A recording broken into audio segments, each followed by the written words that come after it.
হুথিদের ঝড়ে কেঁপে উঠল ইসরায়েল। রামনের আকাশে আতঙ্কের ড্রোন।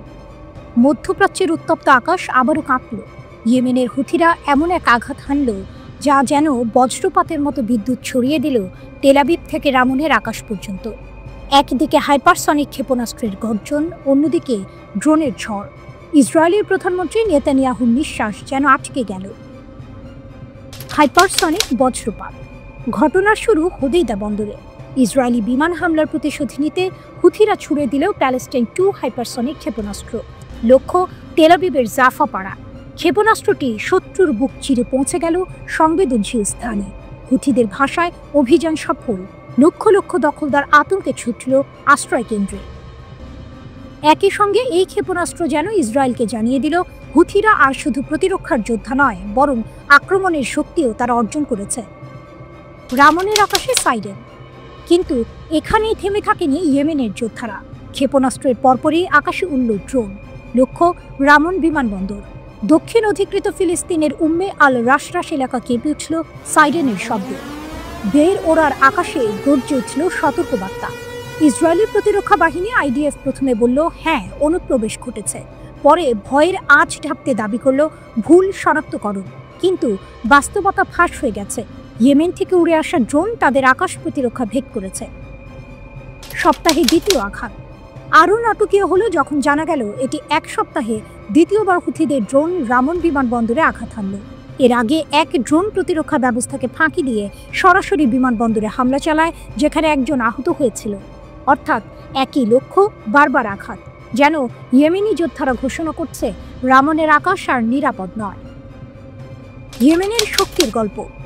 আজকের হুথি আর সেই অতীতের দুর্বল গেরিলা বাহিনী নয়। যুদ্ধের অভিজ্ঞতা, ইরানের প্রযুক্তি এবং নিজেদের সাহস, এই ত্রয়ীতে তারা রূপ নিয়েছে মধ্যপ্রাচ্যের অন্যতম শক্তিতে। হাইপারসনিক ক্ষেপণাস্ত্র তাদের হাতে, ড্রোন বহর তাদের নিয়ন্ত্রণে। আর সবচেয়ে বড় কথা, তাদের বিশ্বাস তারা লড়ছে দখলদারিত্বের বিরুদ্ধে। আতঙ্কে কাঁপছে তেল আবিব। ইসরায়েল যতই দাবি করুক, হুমকি নেই, বাস্তবতা ভিন্ন। সাইরেন বাজলে সাধারণ মানুষ দৌড়ায় বাংকারে। বিমানবন্দরে স্থবিরতা নামে। নেতানিয়াহু জোর গলায় ঘোষণা করেন আমরা হোদেইদা বন্দর হামলা করেছি। কিন্তু প্রশ্ন একটাই, তাহলে কেন রামনের আকাশে ভয়ের ছায়া কাটছে না? এই সংঘাত যেন এক চলমান সিনেমা। প্রথম দৃশ্য তেল আবিবে ক্ষেপণাস্ত্রের বজ্রপাত, দ্বিতীয় দৃশ্য রামনে সাইরেনের কাঁপুনি, আর তৃতীয় দৃশ্য ইয়েমেনের যোদ্ধাদের বিজয়ী ঘোষণা। প্রতিটি দৃশ্যেই একটাই বার্তা, আমরা এখানে আছি, আমরা আঘাত হানব, আর আমরা জিতব। মধ্যপ্রাচ্যের এই নাটকীয় মঞ্চে হুথিদের শক্তি আর প্রতিশোধের গল্প আজ বিশ্বের কোটি কোটি মানুষের দৃষ্টি কেড়েছে। প্রশ্ন একটাই, আগামী দৃশ্য কি হবে?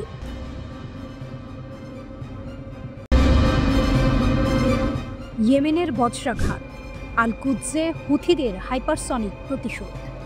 একটা আগুন, একটা বজ্র, তারপর কেঁপে উঠল ইসরায়েলের দখলকৃত ভূমি। কল্পনাও করেনি নেতানিয়াহুর সেনারা যে প্রতিঘাত এত ভয়ঙ্কর রূপে আসবে। আরব আমিরাতে ফিলিস্তিনপন্থী নেতাদের ভবনে হামলা চালালো ইসরায়েল। কয়েক ঘন্টা যায়নি, ইয়েমেনের প্রতিরোধ যোদ্ধারা আঘাত হানল সরাসরি ইসরায়েলের হৃদয়ে। দখলকৃত আল কুদসে ঝাঁপিয়ে পড়ল হাইপারসনিক ক্লাস্টার মিসাইল। এ যেন চোখের বদলে চোখ। আঘাতের পর্দা উন্মোচন। হুথিদের মুখপাত্র ঘোষণা দিলেন আমরা হামলা চালিয়েছি সেই ভূমিতে যেখানে ফিলিস্তিনিদের উচ্ছেদ করে বসতি স্থাপনাকারীদের ঘর বানানো হয়েছে। তাদের ভাষায় মিশন সফল, লক্ষ্য অর্জিত। এবার শুধু সতর্কতা নয়, আরও বড় আঘাতের হুঁশিয়ারি। বার্তা স্পষ্ট, ফিলিস্তিনি ভাইদের রক্ষায় ইয়েমেন যোদ্ধারা শেষ নিঃশ্বাস পর্যন্ত লড়বে। প্রেস টিভির প্রতিবেদন। ইরানের সংবাদ মাধ্যম প্রেস টিভি জানায় ইসরায়েলের সংবেদনশীল স্থাপনায় একের পর এক মিসাইল আঘাত হেনেছে হুথি যোদ্ধারা। ব্যবহৃত হয়েছে ভয়ঙ্কর অস্ত্র হাইপারসনিক প্যালেস্টাইন 2। এটি এমন ক্লাস্টার মিসাইল যা একাধিক ওয়ারহেড বহন করতে সক্ষম। আকাশে ছুটে গিয়ে মুহূর্তেই ভাগ হয়ে যায় বহু ক্ষেপণাস্ত্রে। প্রতিরক্ষা ব্যবস্থা ভেদ করে আছড়ে পড়ে লক্ষ্যবস্তুতে। এই অস্ত্রের গুজব ছিল বহুদিন।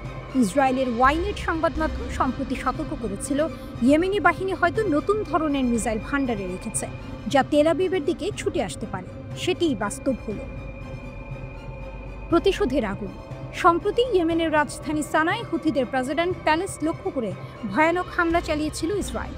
তার জবাবেই এবার ইয়েমেনিদের প্রতিঘাত। শুধু আল কুদস নয়, হুথিদের হামলায় কেঁপে উঠেছে বেন গুরিয়ন বিমানবন্দর, ইসরায়েলের বন্দর, এমনকি লোহিত সাগরের নৌপথ। ড্রোন আর মিসাইলের ঝড় যেন এক অস্থিরতায় ফেলেছে ইসরায়েলি সেনা আর তাদের মিত্রদের। কাহিনী যেন যুদ্ধের সিনেমা। প্রথমে ইসরায়েল আঘাত করে আরব আমিরাতে ফিলিস্তিনিপন্থী নেতাদের ভবনে। মনে হয়েছিল ভয় দেখানো গেল, কিন্তু না, কয়েক ঘন্টার মধ্যে পাল্টা আঘাত এলো ইয়েমেন থেকে। যেন ইতিহাসের নাট্যমঞ্চে টুইস্ট, যেখানে শিকারী শিকারীকে পরাস্ত করে। ভবিষ্যতের সতর্কবার্তা। হুথিরা জানিয়ে দিয়েছে এটা কেবল শুরু, তাদের প্রতিশোধ চলবে। তারা শুধু নিজেদের ক্ষতির জবাব দিচ্ছে না, তারা দাঁড়াচ্ছে ফিলিস্তিনিদের পাশে।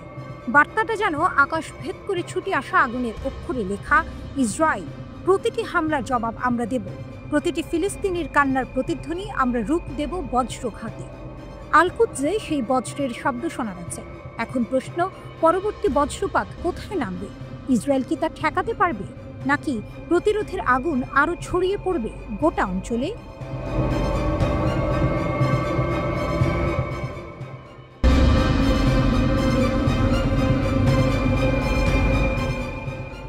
বৈরুতের আকাশে যেন ঝড়ের গর্জন। হিজবুল্লাহর মহাসচিব শেখ নাঈম কাশেম ঘোষণা করলেন, প্রতিরোধ অস্ত্র ফেলে দেবে না যতদিন দখলদারিত্ব থাকবে। 5 আগস্টের পর থেকে লেবাননের রাজনীতিতে আগুন জ্বলছে। সেদিন প্রধানমন্ত্রী নোয়াফ সালাম মন্ত্রিসভাকে নির্দেশ দিলেন, 2025 সালের শেষ নাগাদ সেনাবাহিনীর হাতে সব অস্ত্র কেন্দ্রীভূত করতে হবে। সরকার বলছে এটি কেবল রাষ্ট্রের নিয়ন্ত্রণ শক্তিশালী করার পরিকল্পনা, কিন্তু কাশেমের চোখে এ এক মার্কিন ইসরায়েলি ষড়যন্ত্র, যা লেবাননের মাটিকে দুর্বল করে দেবে শত্রুর কামানের সামনে। তিনি বালবেকের মঞ্চ থেকে ছুড়ে দিলেন তীরের মতো বাক্য, আপনারা যদি অসহায় হন, আমাদের লাগবে না আপনাদের সাহায্য, আমরা নিজেরাই শত্রুর মুখোমুখি হব। তার কণ্ঠে ছিল কারবালার প্রতিধ্বনি। যেমন ইমাম হুসেন ইয়াজিদের সেনাবাহিনীর বিরুদ্ধে দাঁড়িয়েছিলেন, তেমনই হিজবুল্লাহ দাঁড়াবে আধুনিক যুগের ইয়াজিদ, আমেরিকা ও ইসরায়েলের বিরুদ্ধে। কাশেম সতর্ক করলেন, সরকারের এই সিদ্ধান্ত মানে প্রতিরোধ যোদ্ধাদের হত্যা সহজ করে দেয়া, তাদের পরিবারকে গৃহহীন করে তোলা, লেবাননকে ধীরে ধীরে গৃহযুদ্ধের দিকে ঠেলে দেয়া। দেশকে ইসরায়েলি আগ্রাসনের হাতে বা আমেরিকার লোভের মুখে তুলে দিও না। তার গর্জন যেন ছড়িয়ে পড়ল পাহাড় থেকে উপকূল পর্যন্ত। 2006 সালের জুলাই যুদ্ধের স্মৃতি ফিরে এলো তার কথায়। যেদিন হিজবুল্লাহ ইসরায়েলি সেনাদের হটিয়ে দিয়েছিল, তাদের যুদ্ধযন্ত্র থামিয়ে দিয়েছিল এবং 17 বছর ধরে তাদের নতুন আগ্রাসনের সাহস কেড়ে নিয়েছিল। ওই বিজয় আমাদের দেখিয়েছে ইচ্ছা শক্তি বন্দুকের চেয়েও শক্তিশালী। শেখ কাশেম সেনাবাহিনীর শহীদদের প্রতি শ্রদ্ধা জানালেন, কিন্তু সতর্ক করলেন, সেনাবাহিনীকে অভ্যন্তরীণ সংঘাতে টেনে আনো না, তাদের সম্মান রক্ষা করো। এ দৃশ্য যেন সিনেমার শেষ দৃশ্যের আগে জমে ওঠে উত্তেজনা। বাইরে ইসরায়েলি ড্রোনের গুঞ্জন, ভেতরে লেবাননের রাজনৈতিক দোলাচল। কাশেমের কণ্ঠ যেন ঢাকের মতো বাজল, যদি সংঘাত চাপিয়ে দেওয়া হয়, আমরা প্রস্তুত, কারবালার মতো লড়ব, জয় আমাদের হবেই। তিনি ফিলিস্তিনের কথা ভুললেন না, ফিলিস্তিন আমাদের দিশারি, গণহত্যা তাদের থামাতে পারবে না। যারা মাটি, রক্ত ও স্বপ্নের মালিক, তাদের বিজয় অনিবার্য। শেষে বৈরুতের বাতাসে প্রতিধ্বনিত হলো তার ঘোষণা, প্রতিরোধের বৈধতা আমরা নিয়েছি শহীদদের রক্ত থেকে, আপনাদের অনুমতি থেকে নয়। লেবানন যেন এক দ্বিধার মোড়ে দাঁড়িয়ে, এক পথে রাষ্ট্রের আদেশ, অন্য পথে প্রতিরোধের শপথ। কোন পথে যাবে জাতি? এই প্রশ্নের উত্তর মিশে আছে হিজবুল্লাহর দৃঢ় কণ্ঠে, অস্ত্র নামবে না, মাথাও নত হবে না। নাঈম কাশেম ইরানের অব্যাহত সমর্থনের জন্য কৃতজ্ঞতা প্রকাশ করে বলেন, আমরা ইসলামী প্রজাতন্ত্র ইরানের প্রতি কৃতজ্ঞতা প্রকাশ করি, যারা আমাদের অর্থ, অস্ত্র, রাজনৈতিক অবস্থান এবং শহীদদের সাহায্য করেছে। শেখ কাশেম লেবানন এবং ইরানের মধ্যে ভ্রাতৃত্বপূর্ণ সম্পর্ককে এই অঞ্চলে অধ্যবসায় এবং প্রতিরোধের অক্ষ হিসাবে বর্ণনা করেছেন। শেষ পর্যন্ত তিনি স্পষ্ট করে বলেছেন, লেবানন টিকে থাকবে যদি আমরা একত্রিত থাকি, না হলে সব হারাবে, সবই আপনার দায়িত্ব হবে।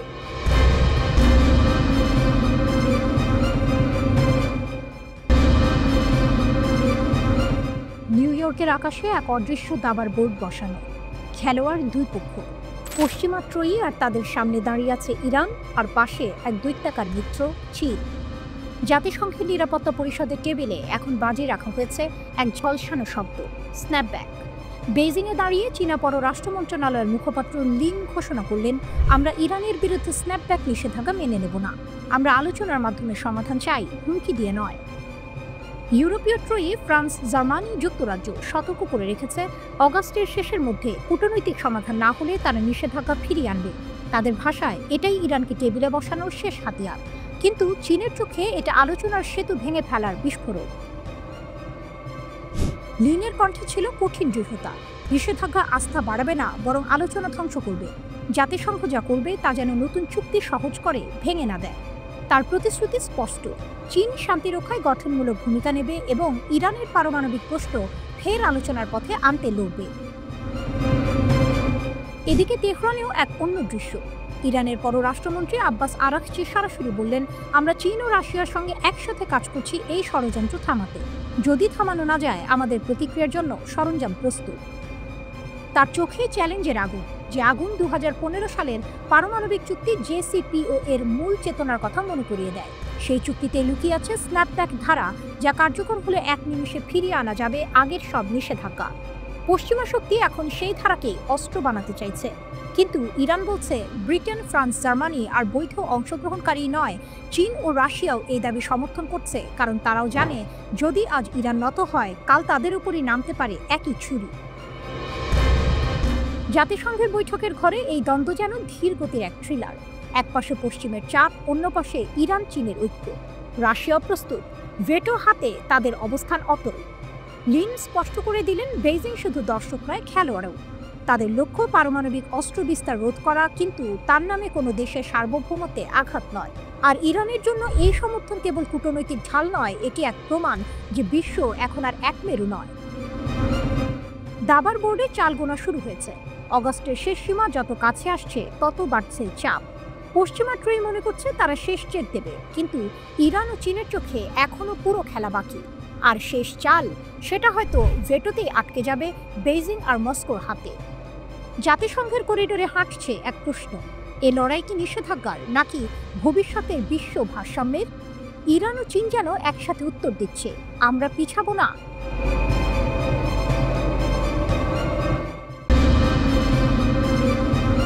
মধ্যপ্রাচ্যের আকাশে আবারও এক নতুন গর্জন উঠেছে। যুদ্ধ আর সংঘাতের আগুনে জর্জরিত ইরান আজ যেন আরও অদম্য, আরও অপ্রতিরোধ্য। ইসরায়েল ও আমেরিকার ক্রমাগত হুমকির মুখে তেহরান তৈরি করেছে এমন এক ঢাল, যা শুধু রক্ষার নয়, আক্রমণের জন্যও প্রস্তুত। আর সেই ঢালের সবচেয়ে উজ্জ্বল রত্ন রাস্তাখিজ মিসাইল। গত জুনে ইসরায়েলের সঙ্গে রক্তক্ষয়ী যুদ্ধে গোটা বিশ্ব দেখেছে ইরানি ক্ষেপণাস্ত্রের তাণ্ডব। সেই যুদ্ধে বহু ক্ষয়ক্ষতি হলেও অস্ত্র ভাণ্ডার অক্ষত রাখে ইরান। এবার তেহরান দেখালো তাদের নতুন ভয়ঙ্কর হাতিয়ার, দৈর্ঘ্যে 14 মিটার, ওজনে 27 টন। রাস্তাখিজ কেবল একটি মিসাইল নয়, এটি যেন ইরানের প্রতিশোধের প্রতীক। কিন্তু এর ভয়ঙ্করতম ক্ষমতা, পারমাণবিক আঘাত চালানোর সক্ষমতা তো আছেই, সঙ্গে আছে ইলেকট্রোম্যাগনেটিক পালস প্রযুক্তি। একবার সক্রিয় হলে 80 বর্গ কিলোমিটার জুড়ে বিদ্যুৎ কেন্দ্র, যোগাযোগ ব্যবস্থা, এমনকি বিমান প্রতিরক্ষা সবকিছু মুহূর্তে অচল। শত্রুপক্ষ কিছু বোঝার আগেই তাদের চোখের সামনে অন্ধকার নামে, আর ইরানের বজ্রাঘাত বুক বিদীর্ণ করে দেয়। তেহরানের এই উন্মোচন শুধুই সামরিক প্রদর্শনী নয়, বরং সরাসরি এক বার্তা, আমরা প্রস্তুত, আবার আসতে চাইলে আসো, কিন্তু ফলভোগের জন্য প্রস্তুত থাকো। ইসরায়েল জানে জুনের যুদ্ধের মতো অভিযান আবার চালাতে হলে ভরসা রাখতে হবে গোয়েন্দা তথ্যের উপর, কিন্তু ইরান এবার আরও কঠোর নজরদারি চালাচ্ছে। ভুল তথ্য, ফাঁদে ফেলার কৌশল আর অদৃশ্য প্রতিরক্ষা, সবকিছুই এখন তেহরানের খেলায়। এক প্রতিবেদনে বলা হয়েছে, ইসরায়েলের সঙ্গে যুদ্ধে ইরান হারিয়েছে বহু সেনা কর্মকর্তা ও পারমাণবিক বিজ্ঞানী, কিন্তু ক্ষেপণাস্ত্র ভাণ্ডার অক্ষত, এমনকি কিছু ধ্বংসাত্মক অস্ত্র এখনও ব্যবহারও করা হয়নি। এবার শুধু প্রতিরক্ষা নয়, আক্রমণাত্মক প্রতিরোধ ইরানের নতুন নীতি। রাস্তাখিজের মাধ্যমে তেহরান প্রমাণ করেছে তারা চাইলে শত্রুপক্ষের মাটিতেই আগুন জ্বালাতে পারে। এটি আর স্রেফ যুদ্ধের প্রস্তুতি নয়, এটি আসন্ন সংঘাতের আগাম ট্রেলার। কিন্তু এই ঘোষণার সঙ্গে সঙ্গে ঝুঁকিও বেড়েছে বহুগুণ। মধ্যপ্রাচ্যের আকাশে এখন বিস্ফোরণের গন্ধ আরও ঘন। ইরানের নতুন মিসাইল ও কঠোর পারমাণবিক অবস্থান ইসরায়েলকে আবারও আমেরিকার কাঁধে ভর দিয়ে যুদ্ধক্ষেত্রে টেনে আনতে পারে। তবুও ইরান থামবে না, কারণ তাদের ইতিহাস শেখায় যে জাতি একবার মাথা নত করে, সে জাতি চিরদিনের জন্য হারিয়ে যায়। আর ইরান, তারা মাথা নোয়াবে না। রাস্তাখিজ শুধু একটি অস্ত্র নয়, এটি এক অদম্য প্রতিজ্ঞা, যা তেহরানের আকাশে ধ্বনিত হয়, আমরা অটল, আমরা অপ্রতিরোধ্য।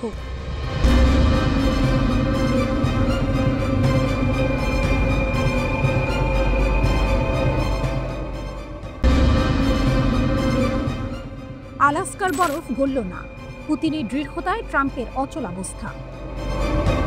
আলাস্কার বরফে ঢাকা মঞ্চে ইতিহাসের এক নাটক মঞ্চস্থ হলো। মুখোমুখি বসেছিলেন দুই মহাশক্তির দুই অগ্নিমূর্তি, ডোনাল্ড ট্রাম্প আর ভ্লাদিমির পুতিন। বিশ্ব অপেক্ষায় ছিল এই বৈঠক থেকে কি ইউক্রেন যুদ্ধের আগুন নিভে যাবে। উত্তর এলো জমাট বরফের মতো ঠান্ডা। চমক এখানে, ট্রাম্প নরম হলেন, পুতিন হলেন না।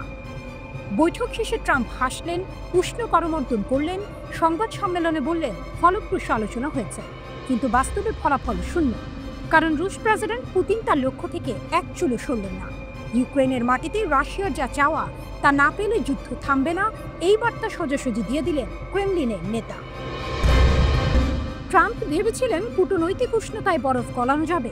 উষ্ণ অভ্যর্থনা, হাসি, কথার ঝলকানি সবই সাজানো ছিল, কিন্তু পুতিনের চোখের দৃষ্টি ছিল অন্যরকম। তিনি ট্রাম্পকে বুঝিয়ে দিলেন এ লড়াই নরম কূটনীতি নয়, এ লড়াই ক্ষমতার, ভূমির, ইতিহাসে। ফক্স নিউজের সাক্ষাৎকারে ট্রাম্প নিজেই স্বীকার করলেন একটি বিষয়ে আমরা একমত হতে পারিনি, কিন্তু কি সেই বিষয়? উত্তর তিনি দেননি। উত্তর লুকিয়ে আছে ক্রেমলিনের দেয়ালে, ইউক্রেনের ভূমি। ট্রাম্প শান্তির কথা বললেন, কিন্তু শান্তি মানে ছিল ভূমি ছেড়ে দেয়া। জেলেনস্কিকে হাতছাড়া না করেই পুতিনকে সন্তুষ্ট করা যাবে না, এই সত্য ট্রাম্প জানেন, তবু উচ্চারণ করেননি। রাশিয়ার শক্তি, পুতিনের দৃঢ়তাই এখন রাশিয়ার প্রকৃত শক্তি। যুদ্ধক্ষেত্রে সেনা আর ক্ষেপণাস্ত্র যতটা ভয়ঙ্কর, কূটনীতিক টেবিলে তার নীরব দৃঢ়তা ততটাই শক্তিশালী। ট্রাম্প তাকে বললেন শক্তিশালী ব্যক্তি, কঠোর নেতা। এই স্বীকারোক্তি প্রমাণ করে দিল পুতিনের সামনে বিশ্বের সবচেয়ে প্রভাবশালী রাষ্ট্রপতিও এক মুহূর্তে অসহায় হয়ে পড়ে। ধাক্কা খেল ট্রাম্পের ভাবমূর্তি। আলাস্কার বৈঠক থেকে বের হয়ে আসা ছবিতে ট্রাম্প হাত নাড়লেন, হাসি দিলেন, কিন্তু ভেতরের গল্প অন্য। যুদ্ধবিরতি ঘোষণা হয়নি, বন্দি বিনিময়ের তালিকা বেরোলেও শান্তির চূড়ান্ত ঘোষণা আসেনি। ট্রাম্প বিশ্বকে জানালেন আমরা খুব কাছাকাছি পৌঁছেছি, অথচ সত্য হলো পুতিন 1 ইঞ্চিও ছাড়েননি। নাটকীয় সমাপ্তি। সংবাদ সম্মেলনে সাংবাদিকদের প্রশ্ন নিলেন না দুই নেতা, রহস্য জমিয়ে রাখলেন, যেন দর্শক সারিতে বসা বিশ্ব অপেক্ষায় থাকে এই নাটকের পরের দৃশ্য কি হবে। ইউক্রেনের ভবিষ্যৎ এখন এক অদৃশ্য ভারসাম্যে ঝুলে আছে, পুতিনের দৃঢ়তা আর জেলেনস্কির সিদ্ধান্তের মাঝখানে। পুতিন দেখালেন যুদ্ধ কেবল রণাঙ্গনের বন্দুকের আওয়াজে জয় করা যায় না, বরং দৃঢ়তা, অটলতা আর অস্বীকৃতি আসল অস্ত্র। আর এই অস্ত্রের সামনে ডোনাল্ড ট্রাম্পও এক মুহূর্তে ছোট হয়ে গেলেন। আলাস্কার বরফ জমে রইল, পুতিনের শক্তির কাছে ট্রাম্প গললেন, কিন্তু যুদ্ধের আগুন গলল না।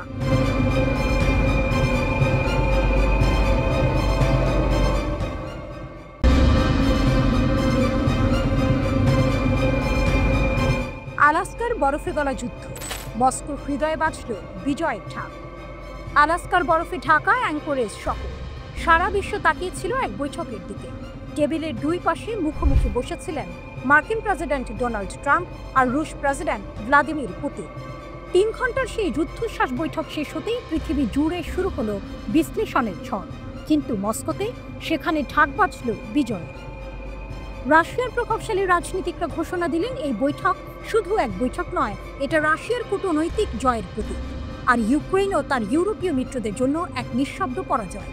রয়টার্স জানায় বৈঠক শেষ হওয়ার পরপরই মস্কোর রাজনীতিকরা আনন্দে উচ্ছ্বসিত প্রতিক্রিয়া দিয়েছেন, আর গার্ডিয়ান লিখেছে পুতিন কোনো ছাড় দেননি। ট্রাম্প যুদ্ধবিরতির দাবি তুললেও তা প্রত্যাখ্যান করেছেন। তবুও রাশিয়ার ওপর নতুন কোনো নিষেধাজ্ঞা আসেনি, যেন অদৃশ্য এক খেলার মাঠে রাশিয়া হাসছে আর পশ্চিম নীরব। কঠোর মনোভাবের জন্য পরিচিত রাশিয়ার সাবেক প্রেসিডেন্ট দিমিত্রি মেদভেদেভ টেলিগ্রামে লিখলেন এই বৈঠক প্রমাণ করল শর্তহীন আলোচনা সম্ভব, যে সত্যটা মস্কো বারবার বলে এসেছে। যুদ্ধ যখন ইউক্রেনে তীব্রতর হচ্ছে, তখনই এই দৃশ্য বিশ্বকে চোখে আঙুল দিয়ে দেখালো রাশিয়ার অবস্থান কতটা দৃঢ়। যুদ্ধ যখন ইউক্রেনে তীব্রতর হচ্ছে, তখনই এই দৃশ্য বিশ্বকে চোখে আঙুল দিয়ে দেখালো রাশিয়ার অবস্থান কতটা দৃঢ়। আরেক শক্তিশালী কণ্ঠস্বর পুতিনের দল। ইউনাইটেড রাশিয়ার আইন প্রণেতা আন্দ্রেই কিসাস। তার ভাষায় আলাস্কার এই বৈঠক রাশিয়ার দীর্ঘমেয়াদী ও ন্যায্য শান্তির আকাঙ্ক্ষা নিশ্চিত করেছে। এরপর আরও সরাসরি বললেন এটা রাশিয়ার সফলতা আর ইউক্রেন ও ইউরোপীয় মিত্রদের পরাজয়। যারা এতদিন শর্তহীন যুদ্ধবিরতির জন্য চাপ দিচ্ছিল, তারা আজ কার্যত হাত গুটিয়েছে। কিসাস লিখলেন বিশেষ সামরিক অভিযানের কাজগুলো সম্পন্ন হবে, চাই সামরিক উপায়ে, চাই কূটনৈতিকভাবে। ইউরোপের নিরাপত্তার নকশা মস্কো এঁকেছে, আর সেটাই সবাইকে মেনে নিতে হবে। এক ধরনের ঘোষণা, এক ধরনের রায়।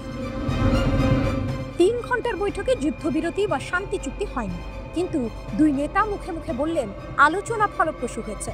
তারপর করমর্দন, হাসি আর সংক্ষিপ্ত বিবৃতির পর যার যার উড়োজাহাজে চড়ে ফেরত গেলেন নিজ নিজ দেশে। রাশিয়ার রাষ্ট্রীয় টেলিভিশন চ্যানেল 1 বৈঠকের নাটকীয় দিকগুলো সামনে আনল। লাল গালিচা, করমর্দন, ক্যামেরার ঝলকানি, সব যেন এক রাজনৈতিক থ্রিলারের দৃশ্য। 2022 সালে ইউক্রেনে পূর্ণমাত্রায় হামলার পর পশ্চিমারা যাকে একঘরে করার চেষ্টা করেছিল, সেই পুতিনকে বিশ্ব দেখল অভ্যর্থনার আসনে। আলাস্কা থেকে চ্যানেলের প্রতিনিধি জানালেন দুই নেতা অনেক বিষয়ে একমত হয়েছেন, তবে সব প্রকাশ করা হয়নি। যেন গোপন অধ্যায়ের ইঙ্গিত, যা হয়তো কাল নতুন নাটক মঞ্চস্থ করবে। যেন গোপন অধ্যায়ের ইঙ্গিত, যা হয়তো কাল নতুন নাটক মঞ্চস্থ করবে। রাশিয়ার সংসদের উচ্চকক্ষের বৈদেশিক সম্পর্ক কমিটির প্রধান কনস্টান্টিন কোসাচভ লিখলেন, এই বৈঠক উভয় প্রেসিডেন্টের জন্য এক যৌথ সাফল্য। তারা যা অর্জন করেছেন এই মুহূর্তে তার চেয়ে ভালো কিছু সম্ভব ছিল না। তবে সবার কণ্ঠ এক ছিল না। ইউক্রেন যুদ্ধপন্থী ব্লগার ওয়ার গঞ্জো মন্তব্য করলেন, বৈঠক হয়েছে কিন্তু দৃশ্যমান ফল আসেনি। তার ভাষায়, যদি রাশিয়া আবার ইউক্রেনের লক্ষ্যবস্তুতে আঘাত শুরু করে, ট্রাম্প আবার নিষেধাজ্ঞার তাস খেলতে পারে। তখন প্রশ্ন উঠবে, অন্তহীন আলোচনার জন্য রাশিয়া কি তার সামরিক অভিযান থামাবে? বাইরে থেকে শান্তির ছবি, ভেতরে অগ্নিগর্ভ বাস্তবতা। তবুও আলাস্কার বরফে জমে থাকা রাতের পর ভোরে মস্কোতে বাজল বিজয়ের সুর। পুতিন কিছু হারাননি, বরং জেতেন কূটনীতির মঞ্চ। আর ট্রাম্প, তিনি হাত মেলালেন, হাসলেন, তবে ইউক্রেনের পক্ষে 1 ইঞ্চিও এগোতে পারলেন না। তিনি হাত মেলালেন, হাসলেন, তবে ইউক্রেনের পক্ষে 1 ইঞ্চিও এগোতে পারলেন না।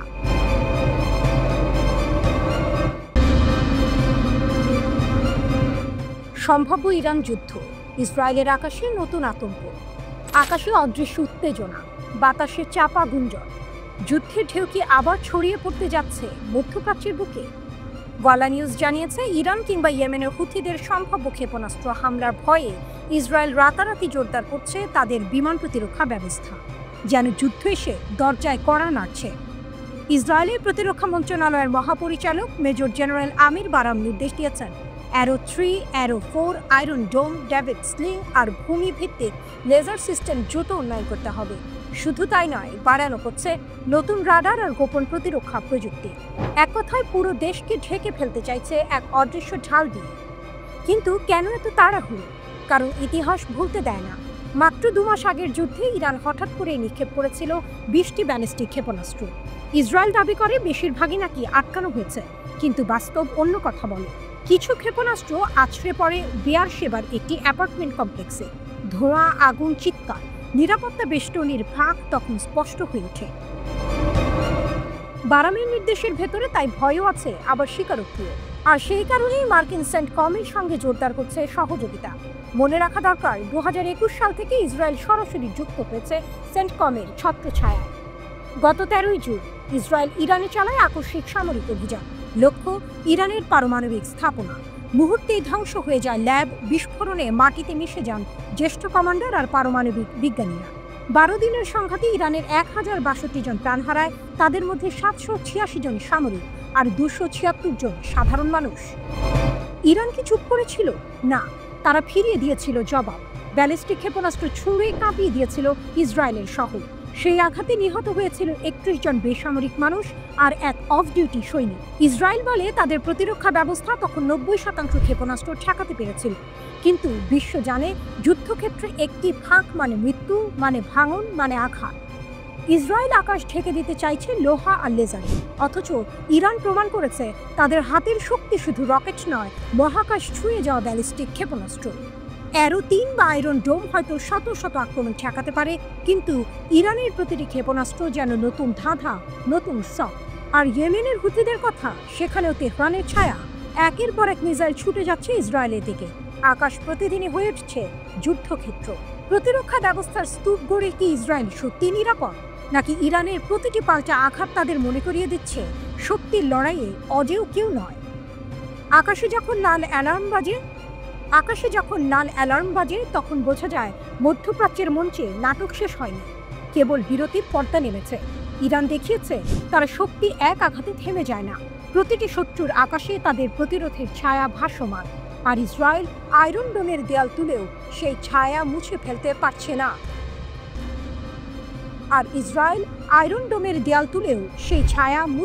পারছে না।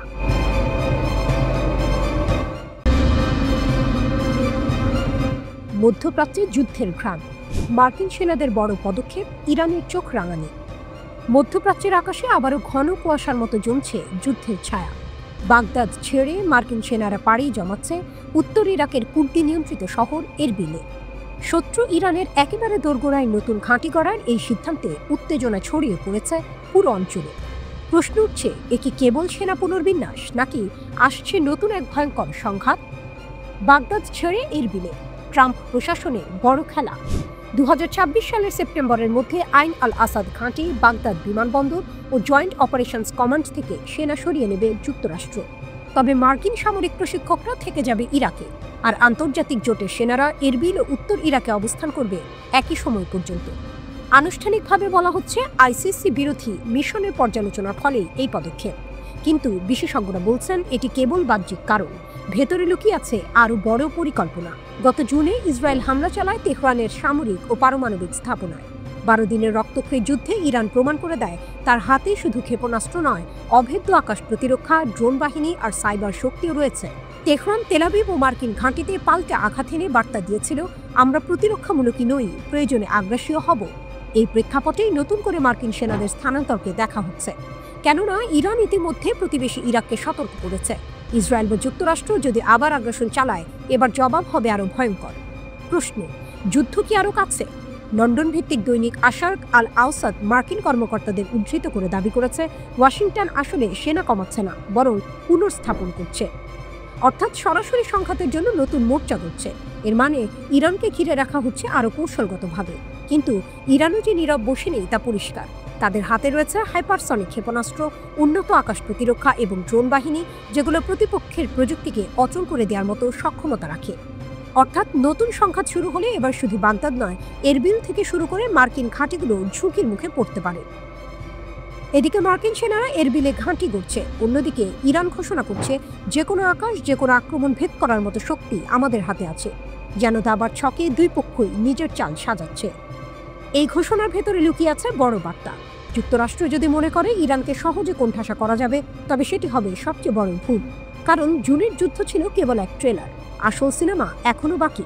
মধ্যপ্রাচ্যের তেল সমৃদ্ধ ভূমি এখন দাঁড়িয়ে আছে এক মোড়ে, একদিকে শান্তির ক্ষীণ আশা, অন্যদিকে এক ভয়ঙ্কর যুদ্ধের ঘ্রাণ। প্রশ্ন কেবল একটাই, আগামী সংঘাতে কে প্রথম চাল দেবে?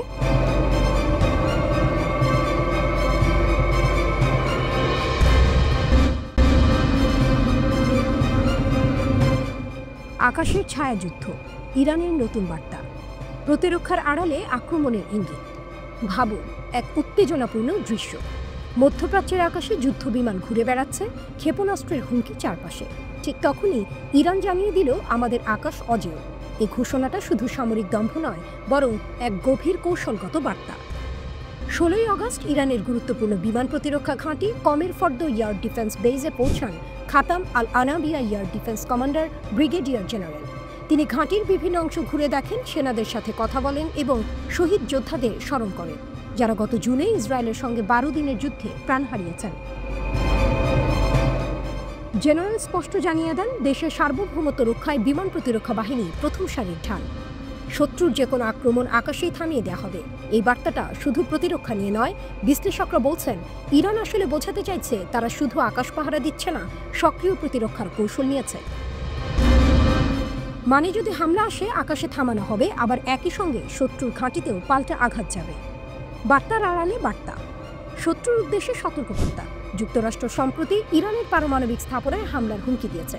ইরান জানিয়ে দিল, আকাশ প্রতিরক্ষা ব্যবস্থা দাঁড়িয়ে আছে, যে কোনো মুহূর্তে আক্রমণ ঠেকাতে প্রস্তুত।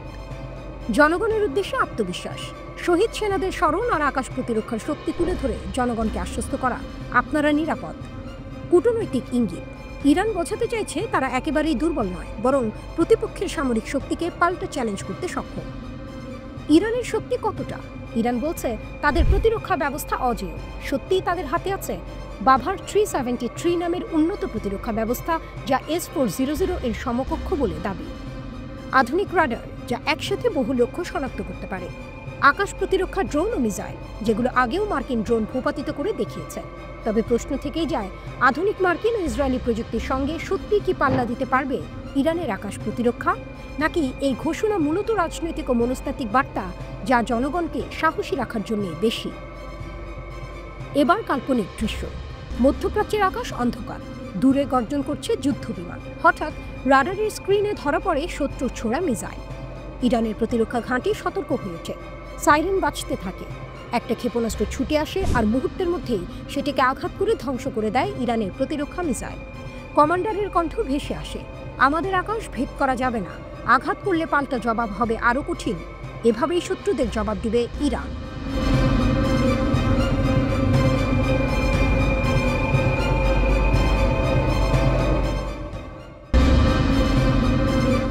ঝড়ের আগে বজ্রপাত, ইরানের পাশে রাশিয়া, চীন, ইউরোপের 3 দেশের সঙ্গে উত্তেজনা চরমে।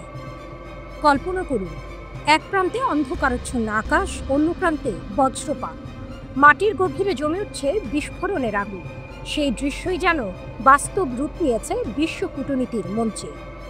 একদিকে ইরান, মধ্যপ্রাচ্যের শক্তিধর সাহসী খেলোয়াড়, অন্যদিকে ইউরোপের 3 বড় শক্তি ব্রিটেন, ফ্রান্স, জার্মানি। আর ঠিক এর মাঝখানে রাশিয়া ও চীন দাঁড়িয়ে আছে তেহরানের কাঁধে হাত রেখে। 2015 সালে ইতিহাস গড়া চুক্তি JCPOA এর উদ্দেশ্য ছিল স্পষ্ট, ইরান যেন পারমাণবিক অস্ত্র না বানায় আর বিশ্ব যেন নিরাপদ থাকে। বিনিময়ে শিথিল হয়েছিল অর্থনৈতিক নিষেধাজ্ঞা। কিন্তু 2018 সালে ডোনাল্ড ট্রাম্প এক ছটকায় যুক্তরাষ্ট্রকে সরিয়ে নিলেন চুক্তি থেকে, ফিরিয়ে আনলেন কঠোর নিষেধাজ্ঞা। আর সেখান থেকে শুরু হলো নতুন ঝড়ের যাত্রা। গত জুন ইসরায়েল হঠাৎ আক্রমণ করল ইরানের পারমাণবিক স্থাপনায়। তাদের পাশে ছিল যুক্তরাষ্ট্র, কিন্তু ইরান নীরব থাকেনি। জবাব দিল তেল আবিব আর মার্কিন ঘাঁটিতে পাল্টা আঘাত হেনে। তারপর বিশ্ব তাকিয়ে দেখল তেহরান আন্তর্জাতিক পরমাণু শক্তি সংস্থা IAEA এর সঙ্গে সব সহযোগিতা বন্ধ করে দিল। ইউরোপের 3 দেশ অভিযোগ তুলেছে ইরান নাকি অনুমোদিত সীমার চেয়ে 40 গুণ বেশি ইউরেনিয়াম মজুত করেছে। তেহরান বলেছে সবই মিথ্যা।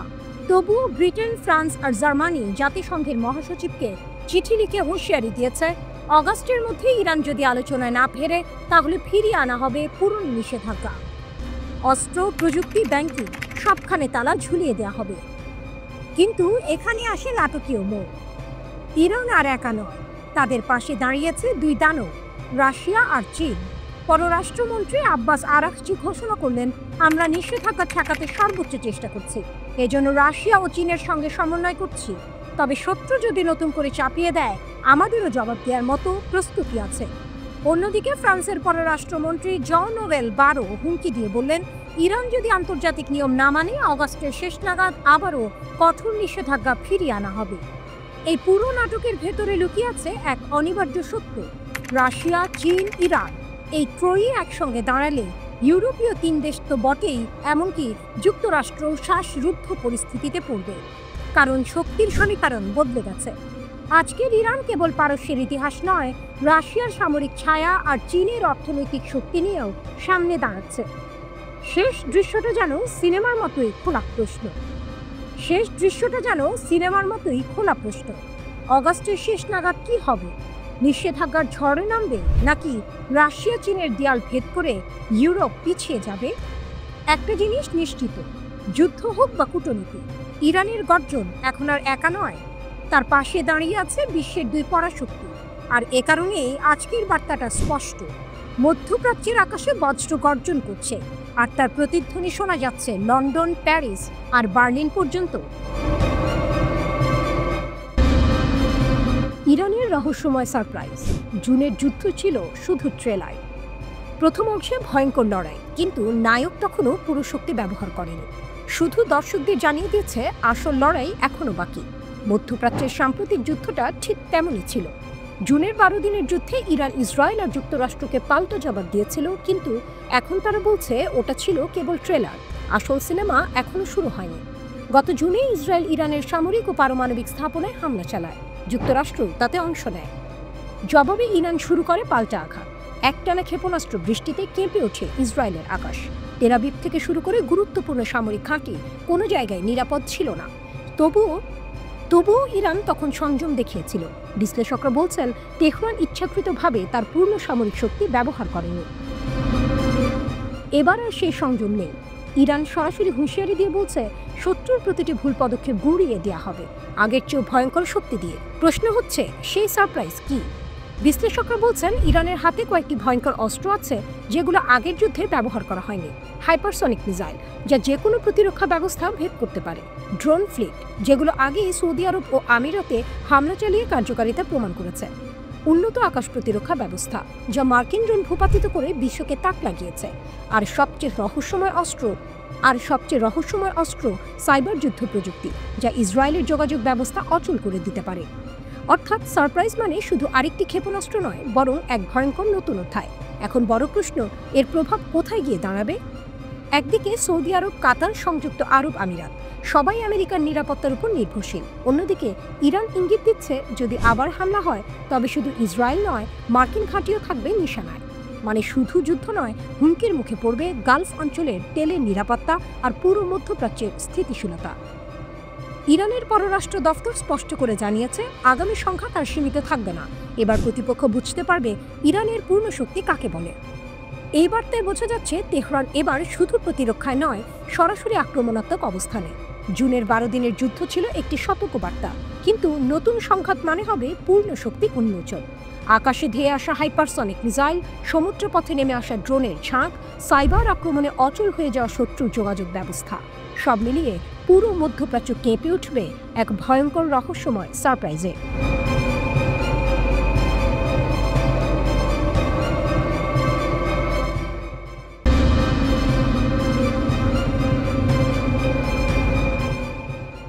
তেহরান বনাম জেরুজালেম, আরেকটি যুদ্ধে কাউন্টডাউন শুরু। মধ্যপ্রাচ্যের গরম মাটিতে আবারও আগুনের গন্ধ। ইরান ইসরায়েলের দ্বন্দ্ব যেন থামতেই চাইছে না। 12 দিনের রক্তক্ষয়ী যুদ্ধের পরও দুই দেশের মধ্যে এখন চলছে অদৃশ্য এক ছায়াযুদ্ধ। প্রশ্ন উঠছে, আসছে কি আরও বড় সংঘাত? ইরানিদের উদ্দেশ্যে ইসরায়েলের বার্তা। 12ই আগস্ট ইসরায়েলি প্রধানমন্ত্রী বেনিয়ামিন নেতানিয়াহু টেলিভিশনে মুখোমুখি হলেন ইরানিদের সাথে। তিনি প্রতিশ্রুতি দিলেন, আমরা তোমাদের জল বিশুদ্ধকরণের প্রযুক্তি দেব। কিন্তু এর সঙ্গে তিনি এমন এক আহ্বান জানালেন যা তেহরানকে কাঁপিয়ে দিল। রাস্তায় নেমে এসো, শাসনের বিরুদ্ধে দাঁড়াও, ইসরায়েল তোমাদের পাশে আছে। তারই প্রতিধ্বনি করলেন ইসরায়েলের বিজ্ঞান ও প্রযুক্তি মন্ত্রী গিলা গামেলিয়ান। তিনি সোশ্যাল মিডিয়ায় লিখলেন, আগামী বছর মুক্ত তেহরান। ইসরায়েলের সাবেক প্রধানমন্ত্রী নাফতালি বেনেটও অভিযোগ করলেন, ইরান সরকার দেশবাসীর জন্য নয়, ক্ষেপণাস্ত্র আর সংঘাতে অর্থ ঢালছে। বার্তাটি স্পষ্ট, ইসরায়েল সরাসরি ইরানি জনগণকে শাসকের বিরুদ্ধে ব্যবহার করতে চাইছে। তেহরানের পাল্টা আঘাত। ইসরায়েলের এই বার্তায় তেহরান ক্ষুব্ধ। রাষ্ট্রপতি মাসুদ পেজেশকিয়ান এটিকে বললেন মরিচিকা। সংসদের স্পিকার গালিবাফ কটাক্ষ করে বললেন, পরিশোধিত নর্দমার পানি দিয়ে ইরানিদের প্রতারিত করছে ইসরায়েল। পররাষ্ট্রমন্ত্রী আব্বাস আরাকচি আরও এক ধাপে গিয়ে জানালেন, নিষেধাজ্ঞার কারণে ইরান নতুন প্রযুক্তি আনতে দেরি করছে, অথচ তাদের হাতে ইতিমধ্যেই সংকট সমাধানের উপায় আছে। সবচেয়ে বড় বার্তা এসেছে সরকারের সামরিক পদক্ষেপ থেকে। 3 আগস্ট ইরান নতুন এক প্রতিরক্ষা কাউন্সিল গঠন করেছে, যেখানে 38 বা প্রচলিত সেনাবাহিনী ও আইআরজিসি বা রিভলিউশনারি গার্ড সরাসরি অন্তর্ভুক্ত। শেষবার এই ধরনের কাউন্সিল গঠিত হয়েছিল 8 বছরের ইরাক-ইরান যুদ্ধের সময়। এবারও তেহরান বুঝিয়ে দিল, তারা আরেকটি বড় সংঘাতের জন্য প্রস্তুত। ছায়াযুদ্ধের নাটক। যুদ্ধবিরতির পরও ইরানের রহস্যজনক বিস্ফোরণ আর অগ্নিকাণ্ডের ঢেউ চলছে। মাত্র 40 দিনে 30টিরও বেশি ঘটনা। কখনো গুদাম উড়ে যাচ্ছে, কখনো সামরিক মালিকানাধীন অর্থনৈতিক কেন্দ্র জ্বলছে। তেহরান এগুলোকে ছোট করে দেখাতে চাইছে গ্যাস লিক, দুর্ঘটনা। কিন্তু মানুষ জানে এর পেছনে থাকতে পারে মোসাদের ছায়া। প্রমাণ, ইরানি ভিন্ন মতাবলম্বীরাই এখন ইসরায়েলের হাতিয়ার। 7 আগস্ট প্রভাবলিকা রিপোর্টে উঠে এসেছে, সাম্প্রতিক যুদ্ধে ইসরায়েলি সাফল্যের পেছনে ছিল ইরানি সহযোগীরা। তারা মেশিন গান বসিয়েছে, বিমান প্রতিরক্ষা ধ্বংস করেছে, এমনকি বিজ্ঞানীদের অ্যাপার্টমেন্ট নজরদারি করেছে। অর্থাৎ শত্রু আর সীমান্তে সীমাবদ্ধ নয়, শত্রু এখন ভেতরে। শক্তির আসল খেলা। ইসরায়েল চায় ইরানি জনগণকে রাস্তায় নামাতে। তেহরান চায় দেখাতে তাদের হাতে শুধু সেনা নয়, প্রযুক্তি, ক্ষেপণাস্ত্র আর জনগণের শক্তি আছে। এ লড়াই শুধু অস্ত্রের নয়, মনস্তত্ত্বেরও। আজকের ইরান কেবল টার্গেট নয়, বরং এক দৈত্যাকার শক্তি, যে প্রমাণ করতে চায় যদি যুদ্ধ হয়, আগুন শুধু তেহরানে নয়, জ্বলবে তেল আবিবেও।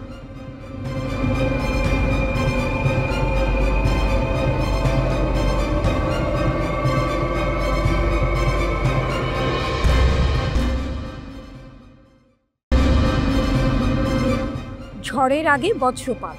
ইরানের পাশে রাশিয়া, চীন, ইউরোপের 3 দেশের সঙ্গে উত্তেজনা চরমে। কল্পনা করুন, এক প্রান্তে অন্ধকারাচ্ছন্ন আকাশ, অন্য প্রান্তে বজ্রপাত। মাটির গভীরে জমে উঠছে বিস্ফোরণের আগুন। সেই দৃশ্যই যেন বাস্তব রূপ নিয়েছে বিশ্ব কূটনীতির মঞ্চে। একদিকে ইরান, মধ্যপ্রাচ্যের শক্তিধর সাহসী খেলোয়াড়। অন্যদিকে ইউরোপের 3 বড় শক্তি, ব্রিটেন, ফ্রান্স, জার্মানি। আর ঠিক এর মাঝখানে রাশিয়া ও চীন দাঁড়িয়ে আছে তেহরানের কাঁধে হাত রেখে। 2015 সালে ইতিহাস গড়া চুক্তি JCPOA এর উদ্দেশ্য ছিল স্পষ্ট। ইরান যেন পারমাণবিক অস্ত্র না বানায় আর বিশ্ব যেন নিরাপদ থাকে। বিনিময়ে শিথিল হয়েছিল অর্থনৈতিক নিষেধাজ্ঞা। কিন্তু 2018 সালে ডোনাল্ড ট্রাম্প এক ছক্কায় যুক্তরাষ্ট্রকে সরিয়ে নিলেন চুক্তি থেকে, ফিরিয়ে আনলেন কঠোর নিষেধাজ্ঞা। আর সেখান থেকে শুরু হলো নতুন ঝড়ের যাত্রা। গত জুন ইসরায়েল হঠাৎ আক্রমণ করলো ইরানের পারমাণবিক স্থাপনায়। তাদের পাশে ছিল যুক্তরাষ্ট্র, কিন্তু ইরান নীরব থাকেনি। জবাব দিল তেল আবিব আর মার্কিন ঘাঁটিতে পাল্টা আঘাত হেনে। তারপর বিশ্ব তাকিয়ে দেখল, তেহরান আন্তর্জাতিক পরমাণু শক্তি সংস্থা IAEA এর সঙ্গে সব সহযোগিতা বন্ধ করে দিল।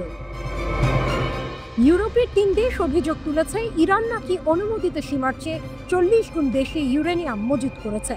তেহরান বলেছে সবই মিথ্যা। তবুও ব্রিটেন, ফ্রান্স আর জার্মানি জাতিসংঘের মহাসচিবকে চিঠি লিখে হুঁশিয়ারি দিয়েছে, অগাস্টের মধ্যে ইরান যদি আলোচনায় না ফেরে, তাহলে ফিরিয়ে আনা হবে পুরনো নিষেধাজ্ঞা। অস্ত্র, প্রযুক্তি, ব্যাংকিং সবখানে তালা ঝুলিয়ে দেওয়া হবে। কিন্তু এখানে আসে নাটকীয় মোড়। ইরান আর একা নয়, তাদের পাশে দাঁড়িয়েছে 2 দানব, রাশিয়া আর চীন। পররাষ্ট্রমন্ত্রী আব্বাস আরাকচি ঘোষণা করলেন, আমরা নিষেধাজ্ঞা ঠেকাতে সর্বোচ্চ চেষ্টা করছি। এজন্য রাশিয়া ও চীনের সঙ্গে সমন্বয় করছি। তবে শত্রু যদি নতুন করে চাপিয়ে দেয়, আমাদেরও জবাব দেওয়ার মতো প্রস্তুতি আছে। অন্যদিকে ফ্রান্সের পররাষ্ট্রমন্ত্রী জন-নোয়েল বারো হুমকি দিয়ে বললেন, ইরান যদি আন্তর্জাতিক নিয়ম না মানে, অগাস্টের শেষ নাগাদ আবারও কঠোর নিষেধাজ্ঞা ফিরিয়ে আনা হবে। এই পুরো নাটকের ভেতরে লুকিয়ে আছে এক অনিবার্য সত্য। রাশিয়া, চীন, ইরান এই ত্রয়ী একসঙ্গে দাঁড়ালে ইউরোপীয় 3 দেশ তো বটেই, এমনকি যুক্তরাষ্ট্র শ্বাসরুদ্ধ পরিস্থিতিতে পড়বে। কারণ শক্তির সমীকরণ বদলে গেছে। আজকের ইরান কেবল পারস্যের ইতিহাস নয়, রাশিয়ার সামরিক ছায়া আর চীনের অর্থনৈতিক শক্তি নিয়েও সামনে দাঁড়াচ্ছে। শেষ দৃশ্যটা যেন সিনেমার মতোই খোলা প্রশ্ন। অগাস্টের শেষ নাগাদ কি হবে? নিষেধাজ্ঞার ঝড়ে নামবে, নাকি রাশিয়া চীনের দেয়াল ভেদ করে ইউরোপ পিছিয়ে যাবে? একটা জিনিস নিশ্চিত, যুদ্ধ হোক বা কূটনীতি, ইরানের গর্জন এখন আর একা নয়। তার পাশে দাঁড়িয়ে আছে বিশ্বের 2 পরাশক্তি। আর এ কারণেই আজকের বার্তাটা স্পষ্ট। মধ্যপ্রাচ্যের আকাশে বজ্র গর্জন করছে, আর তার প্রতিধ্বনি শোনা যাচ্ছে লন্ডন, প্যারিস আর বার্লিন পর্যন্ত।